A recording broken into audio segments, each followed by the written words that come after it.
All right, let's go over the snatch grip hyperextension. This is a tough exercise, but the description is kind of in the name. You're doing not just a back extension, you're also doing it with resistance, holding a bar in a snatch grip. What I mean by snatch grip is basically if you're performing an Olympic lift, which is a snatch, you would grip that bar nice and wide. So we do want to grip the bar. If you're using a 7-foot bar, almost outside the rings or middle fingers on the rings where we have that wide grip.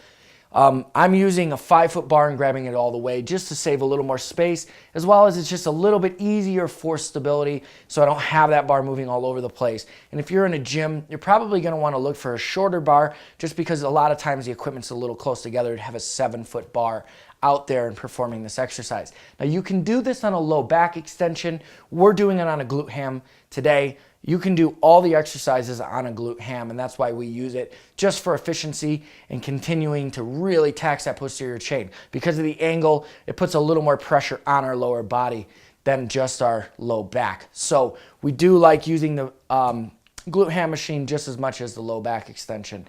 Now this exercise is another hip hinge. It's programmed from really intermediate on. It's in there to also be replacement for the good morning or the hip thrust, and it's under your hip repetition day. So this is a great exercise. It really is challenging. So let's kind of break this one down.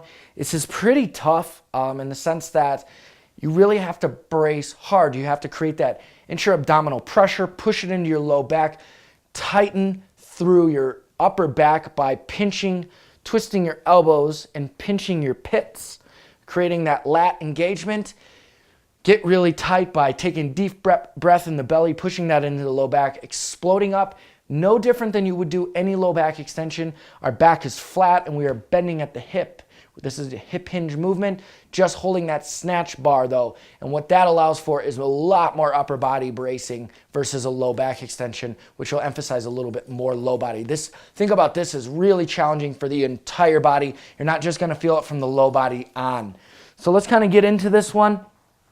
I'm going to get into position just like I normally would for any low back extension. The bar's already out in front of me. I'm going to have that bar about chest level, and I'm bringing that bar up to around my chest. I'm not having that in front of my face, or I'm not bringing that and swinging it. I hold it in one position. It follows a straight line when it comes up. So position that bar in that correct position before you even get started. I'm going to come down, grip that bar in my snatch grip position. From here, I'm going to rotate my elbows, pinch my armpits, create that big breath, push it into my low body. I've got tension through my entire body, and then I'm exploding up once I have that tension in my abdomen, and I'm creating strong bracing in the body. So let me do that.